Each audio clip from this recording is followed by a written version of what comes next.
Hello, today I'm sharing my most worn perfumes in 2025 from Sephora because Sephora's Fragrance for All event has started where you can save 20% on full-size fragrances 1 ounce or larger and hair and body mist with the code SAVESCENTS. All Beauty Insider members are eligible. It is one-time use and it is stackable with their free same-day delivery offer, which is multi-use. And both offers end December 24th. You can shop in-store, online, buy online, pick up in-store, or do same-day delivery. Welcome back to my channel. Welcome if you're new. I've been doing various end-of-the-year videos and I thought this was the perfect video to do because of this event happening. I'm excited to partner with Sephora for this video and share some staple favorites that I've been wearing a ton this year and some new launches I've been loving. So let's get into it. I'll start with perfumes that have sort of an anytime, casual, daytime vibe, although I have worn these at other times. To me, these are fragrances that you can throw on with jeans and a t-shirt. I've thrown them on before bed. They're just easy and effortless. There are some fragrances that seem to always show up in these videos because I wear them so much or I've repurchased them several times. This is one of those scents. This is Clean Reserve Clean Skin. I think this is my 3rd bottle. I've also had some travel sizes of this. Now, obviously, when we're talking about perfume, it's very individual. Things smell differently person to person. But this, for me, is such a perfect everyday comfort perfume. It's clean, soft, and pretty and has a touch of sweetness to it from the praline note and vanilla that's in here. It's not overly sweet. It's described as a floral musk, but it does have a hint of sweetness. It's not your typical musky fragrance. The way the notes come together and develop on my skin is just lovely. It's such a lovely, feminine, creamy musk that's not overpowering. This is a hug in a bottle for me. I spray it on when I'm wearing jeans and a t-shirt, loungewear, or PJs at home. I spray it before bed. I absolutely adore it and I will continue to repurchase it again and again. When I first tried By Rosie Jane Rosie earlier this year, I really didn't think I was going to like it because I don't typically like rose fragrances on me. This ended up being a pleasant surprise because it's not a typical rose fragrance. I've associated it with clean skin because this is also a warm, sheer musk. It's very clean and comforting. It gives me the same vibe, but it doesn't smell the same. It has white musk, sweet rose, and vanilla. It's comforting, fresh, clean, and it's just another great anytime scent. I'm really happy I gave this a shot. I almost didn't, but it's turned out to be one of my favorites to just throw on with anything and wear mostly during the day. I'm also on my 3rd bottle of Armani Acqua di Gioia perfume. I feel like this is such a cult favorite. It's not something you smell on everyone, but the people who love it adore it. It's such an uplifting, clean, aquatic fragrance. It was inspired by the Mediterranean coast. So even though this might lean towards being a spring and summer scent because of that, this is a fragrance that I do wear all year long. This is basically my version of Dolce & Gabbana Light Blue. I tried that a long time ago and it didn't work for me at all. It leaned very sharp, heavy, and masculine on me. And this is what I wanted it to be. It's feminine, soft, and it's not something you smell on everyone. It's very different from the other two that I just shared. It's absolutely beautiful, and it is a fragrance I will always keep in my fragrance wardrobe. I've tried flankers of it and have enjoyed them as well, but the original will always stay with me. The 3 perfumes I just shared with you wear really nicely on me too. I forgot to note that when I was talking about them, and since I've just been talking about anytime, casual, kind of daytimey fragrances, I feel like I should probably go ahead and talk about the 2 body mists that I have here. I typically associate body mists with daytime. These also wear really nicely on me, especially for body mists, and I get compliments on both of these, it seems like every single time I wear them. So the first is Sol de Janeiro number 59. I feel like I talk about this one pretty frequently, but I just love it. This is a soft woody vanilla that's supposed to evoke winding down at the end of a perfect beach day at sunset or dusk, but this isn't your typical beachy scent. I wear this year round. It's a bit musky. There are hints of violet and sandalwood. This is a great anytime scent, and it's another hug in a bottle scent for me. I spray this before bedtime pretty frequently when I'm just lounging around. I've said in videos before, it smells lavender, and I'm not kidding that every time I wear this, I get compliments from someone, which tells me not only is it a really nice scent, but that it lasts. The second hair and body fragrance mist I want to share with you is from Salt and Stone, specifically in saffron and cedar. I went through a travel size before the full size. This packaging is really nice. It is glass. This scent in general of saffron and cedar, I also have the deodorant and the body wash. It reminds me of a softer, less expensive Baccarat Rouge 540. It's definitely a unisex scent, but it doesn't lean too masculine on me. Sometimes unisex fragrances can smell like I'm wearing men's cologne, and this doesn't do that. And because this is a body mist, it's not going to be as strong as spraying perfume, but you can still smell it, and it's not overwhelming or overpowering. So if you want that Baccarat Rouge 40 vibe without spending the money, this is certainly worth checking out. And of course, you can always layer it with other products from Salt and Stone's line.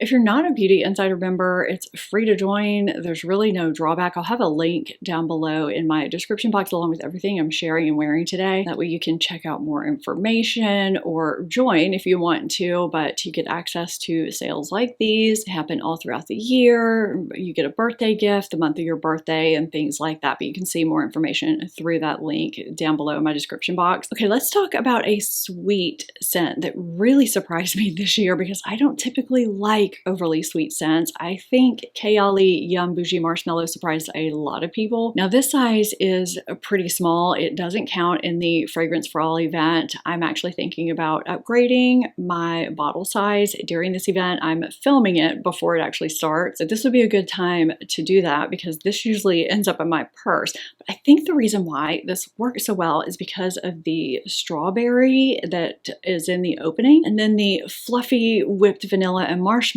come in on the dry down. It all comes together for me in the end and smells creamy, fluffy, feminine, and pretty, but it doesn't smell too young. I find a lot of sweet perfumes I've tried in the past kind of smell like kid perfumes to me, and this doesn't do that. It kind of smells like the bottle looks to me, kind of elegantly feminine. This is one that I really enjoy wearing any time of day, any time of year, and I do need to get a bigger bottle. These two perfumes I'm classifying as special anytime scents, possibly even date night scents. It really depends on what you classify as reserving for a date night. This is the only scent I've tried in the Alien line that I actually like, and I love it. This is Alien Goddess Intense, and it is a warm, sultry amber floral. Now, I personally reserve this for nighttime, but I don't think it's too heavy to wear this during the day if you enjoy this type of scent for nighttime.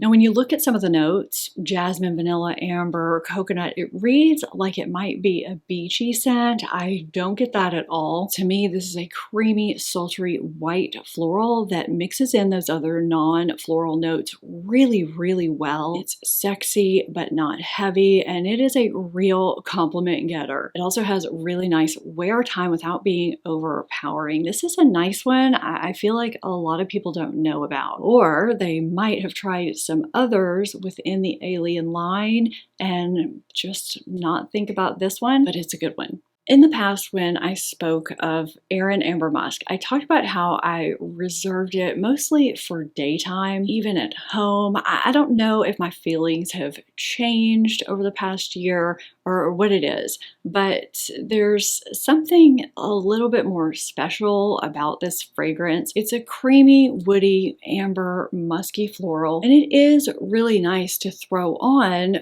for any occasion. And I do love to envelop myself in it, but there's something a bit more special about this particular perfume than, say, Clean Skin or Rosy by Rosie Jane. It's soft, cozy, feminine, and beautiful. The bottle, along with the marbling and the muted blush color of the lid, are the perfect representation of this fragrance. It's a bit more than what I want to throw on with jeans and a t-shirt or loungewear and PJs, you know? This is more of your nice brunch, luncheon, or date night type of fragrance. I don't know, it's just sort of morphed into that for me. I absolutely adore it, but in a completely different way from any of the fragrances I've talked about so far. Let's move into seasonal fragrances, starting with fall cozy vibes, because why not? I've had Commodity Gold for a while now. This is the only commodity fragrance that I have. I'd actually like to try more from the line.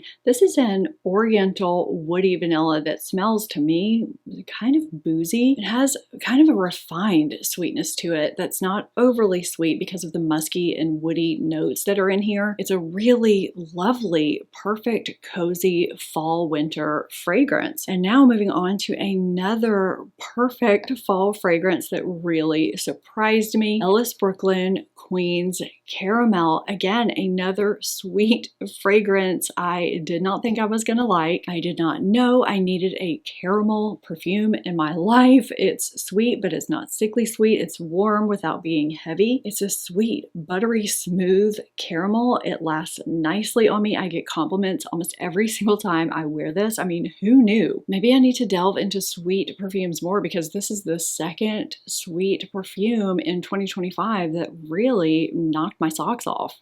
Okay, let's move into summertime fragrances. I absolutely love a good summertime fragrance. This would be great to grab one while it's on sale. So I have another small perfume here from Kayali that I definitely need to upgrade in size before summer rolls around. I feel like half of these bottles look like they've barely been used because I have so many perfumes in my life and I'm just constantly rotating them. But trust me, they all get used. So this is Kayali Maldives in a bottle, and it is absolutely beautiful. It's refreshing, yet soft, creamy, aquatic, and sweet. But this isn't what I would call a sweet perfume. It's a soft coconut floral fragrance that doesn't smell like sunscreen. This is a fantastic summertime perfume. And I have another Ellis Brooklyn perfume that I absolutely fell in love with. This is Miami Nectar. This is a tropical fruity perfume that opens up with a burst of juiciness. I definitely get pineapple at first, and it turns creamier as I wear it. I get very faint coconut and some amber and vanilla. It's like a tropical fruity drink with the juicy, fruity creaminess. It's definitely not your typical sunscreen smelling beachy scent. This is like summer in a bottle, and this layers really well with her other scent that she came out with this summer, Guava Granita. Now this is more fun and fruity, kind of like a straight up fruity cocktail without the creaminess. This is kind of like the playful little sister to the more sophisticated Miami Nectar, in my opinion. This is my official perfume I'm putting in this video, but I wanted to mention this one because they do layer really nicely together. This might seem kind of random, but I bought this a couple of weeks ago and it's been working really well to help my perfumes last longer. That's not why I bought it, but since that's what it's doing, I figured I would just share it with you really quickly. This is the Fenty Butter Drop Whipped Oil Body Cream in Fenty Fresh. I think it's the combination of the notes that are in here along with how moisturizing and nourishing it is. The notes work really well with the perfumes that I wear, and it has 25% rich butters and 7 conditioning oils for long-lasting hydration and a healthy looking sheen. It also has antioxidants and vitamin C and glycerin to lock in moisture. It feels really nice on my skin, and it does give a healthy looking sheen. I concentrate it a bit more on areas where I'm spraying my perfume. Now, I don't believe this is on sale right now, but since this is a perfume video, I just wanted to share it with you. Let me know in the comments if you're grabbing anything from the Fragrance for All event or if you're upgrading any of your sizes. If you enjoyed this video, give it a thumbs up, subscribe if you're not already. You can see more of my top favorite products from the past year here. Thank you so much for watching, and I will see you in my next video. Bye!